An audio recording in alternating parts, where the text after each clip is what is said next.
You meet a robot with a human face. Its skin looks soft, its eyes track yours perfectly, and something inside you recoils. You can't explain why. It hasn't done anything wrong. It smiled at you, and the smile was correct in every measurable way. But the real answer is far stranger than bad design or bad programming. Your discomfort isn't a glitch in your judgment. It's a survival system, hundreds of thousands of years old, firing exactly as intended. You call this feeling creepy. Scientists call it something else. In 1970, a Japanese robotics professor named Masahiro Mori noticed a strange pattern while designing prosthetic hands and early robots. As a robot became more human-like, people liked it more. Warmth increased. Trust increased, but only up to a point. Right before a robot became fully convincing, something flipped. Comfort collapsed into revulsion. Mori called this dip the uncanny valley. He couldn't fully explain why it happened. He just knew it did, consistently, across cultures and contexts. Why would almost human be worse than clearly not human? Decades later, neuroscientists tried to find the answer inside your skull instead of inside the robot.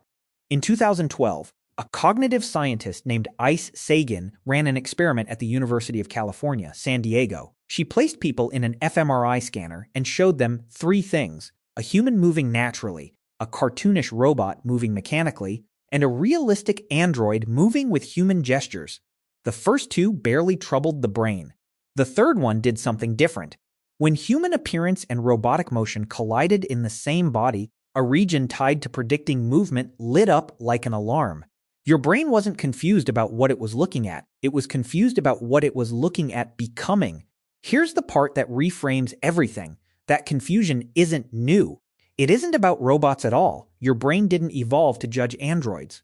It evolved to judge threats, long before anyone imagined a machine with a face. For most of human history, a body that moved wrong meant one thing above all others: danger, a limping predator, an animal with rabies, twitching unpredictably. A person in the final stages of illness, muscles no longer obeying commands the way they should. Your ancestors who paid close attention to mismatched motion and stiff, wrong movement were more likely to notice sickness before it spread to them. The ones who didn't notice didn't survive to pass that inattention down.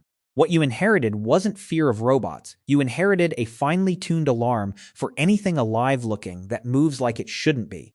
There's a second, older layer beneath that one, and it's even stranger. Psychologists studying disease avoidance have found that humans carry something researchers call a behavioral immune system. You don't just fight infection with white blood cells. You fight it first with disgust, avoidance, and unease well before any pathogen touches you. A face that's almost right but not quite can trip this system the same way spoiled food does. Skin that looks too smooth. Eyes that track a fraction too precisely. Your brain isn't cataloging aesthetics. It's running a pattern match against corpses, illness, and decay, categories your ancestors needed to detect instantly, without conscious thought, to stay alive. And then there's the question of what exactly you think you're looking at. A social psychologist named Sheldon Solomon spent decades studying how humans respond when reminded of death. His research, built on a framework called terror management theory, found something consistent. Reminders of mortality change behavior in measurable, predictable ways, even when people aren't aware it's happening. A human-like figure that doesn't quite move right sits uncomfortably close to two categories your mind desperately wants to keep separate: alive and dead. A realistic android blurs that line. So does a corpse. So, in a strange way, does anything trying too hard to look like something it isn't. Your unease isn't really about the robot in front of you. It's about the boundary the robot threatens to dissolve. Put these threads together, and the uncanny valley stops looking like a design flaw. It starts looking like a fossil. A behavioral fossil, preserved not in rock, but in your nervous system. Every time you flinch at a hyperrealistic android, you're running software your ancestors wrote for a different world, a world with no robots at all, only predators, plague, and the ever-present risk of misjudging what was safe to approach. You are, in that moment, briefly transported, not to a future full of machines, to a past full of corpses and contagion, where hesitation kept people alive. Consider how fast this judgment actually happens. Researchers who study facial perception have found that people can categorize a face as trustworthy or threatening in under 200 milliseconds, long before conscious reasoning has a chance to weigh in. 200 milliseconds is faster than you can read this sentence aloud. That speed isn't an accident. In the environment your ancestors evolved in, hesitation had a cost. A predator didn't wait for you to finish thinking. Neither did an infected wound or a poisonous plant that looked almost, but not quite, like a safe one. Bodies that reacted first and reasoned later outcompeted bodies that reasoned first. You are the descendant of the reactors, not the deliberators, and the uncanny valley is one of the clearest places where that inheritance still shows itself. It also explains why the feeling resists argument so stubbornly. You can remind yourself, out loud if you want, that the android across the room runs on a battery and a script. Your heart rate barely moves. The part of your brain issuing the alert doesn't process language. It processes motion, symmetry, and texture, comparing what it sees against templates built from thousands of generations of ancestors who needed to sort the world quickly into safe and not safe. Reassuring yourself with words is like trying to calm a smoke detector by explaining that you were only toasting bread. The system isn't designed to listen. It's designed to react first and let you sort out the details later if you survive long enough to sort anything out at all. Is it any wonder the feeling is so hard to talk yourself out of? You can know intellectually that the android in front of you is harmless, silicone, motors, code, and still feel your skin crawl. That gap between what you know and what you feel is the whole story. Logic lives in one part of your brain. Threat detection lives somewhere much older, much faster, and much less interested in your opinion. This explains something else too, something you've probably felt without naming it. Not every human-like thing creeps you out. Pixar characters don't. Cartoon robots don't. Even simple stick figures, drawn with 2 dots for eyes, feel completely fine. Why would something less realistic feel more comfortable than something more realistic? Because those simplified faces never enter the danger zone in the first place. Your brain files them clearly under not real. No ambiguity, no threat response, no need to check for signs of decay or wrongness. It's only when something gets close enough to pass, but doesn't quite, that the alarm engages. Certainty, in either direction, feels safe. It's the in-between that your nervous system was built to distrust. You can see this pattern accelerating right now, far beyond robotics. Deepfake videos unsettle people in the same specific way.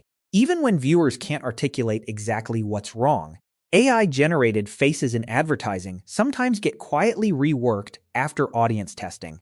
Not because they're inaccurate, but because they're uncomfortably close to accurate. Video game developers have learned, often the hard way, that a slightly off human character model creates more backlash than an obviously stylized one. One well-known example came from a major film studio that used motion capture to animate a realistic human character years ago. Audiences didn't complain that the character looked bad. They complained that it looked wrong in a way many struggled to describe. That complaint, "it looked wrong," is the uncanny valley speaking in plain language. The pattern shows up in smaller, quieter moments too. Think about the last time you scrolled past a photo that had clearly been filtered or digitally smoothed. Something about it likely registered as slightly off before you consciously noticed the filter at all. Or think about talking to an AI voice assistant that pauses in almost the right places, almost matching human rhythm, but not quite. That tiny mismatch, a fraction of a second in timing, can be enough to trip the same ancient alarm that once helped your ancestors spot the difference between a sleeping animal and a dead one. Every one of these moments is the same ancient circuit, repurposed for a world its original designers, evolution itself, never anticipated. You are using Stone Age hardware to judge 21st century faces, and the mismatch shows up as a shiver down your spine. This is also why the uncanny valley isn't fixed in place. It moves as technology moves. A robot that looked convincingly human in the year 2000 looks obviously artificial today, and the discomfort it once triggered has mostly faded. What hasn't faded is the underlying system itself. As image generators and Android designers push closer and closer to flawless human replication, the valley doesn't disappear. It simply shifts to catch whatever new, subtler mismatch remains. A slightly wrong blink rate, a slightly delayed microexpression, a shadow falling a fraction of a second too late. Your ancestors' alarm system is remarkably adaptable. It was built to catch wrongness wherever wrongness hides, not to recognize any particular century's version of a robot. There's something almost humbling in that. The feeling you dismiss as irrational, as a glitch, as being too sensitive, is actually one of the more sophisticated pieces of equipment you own. It processed thousands of subtle motion and texture cues in under a second, cross-referenced them against categories built from millions of years of ancestral experience, and delivered a verdict before your conscious mind even finished loading the question. You didn't decide to feel uneasy around that android. Something in you decided for you, the same way something in you decides to flinch before you consciously register a falling object. So the next time a hyper-realistic robot, or a digital human, or an AI avatar sends that unmistakable chill through you, you don't have to explain it away as irrational. You can recognize it for what it actually is. Not a flaw in your judgment, a message relayed across hundreds of thousands of years from ancestors who survived precisely because they paid attention to things that moved just a little bit wrong.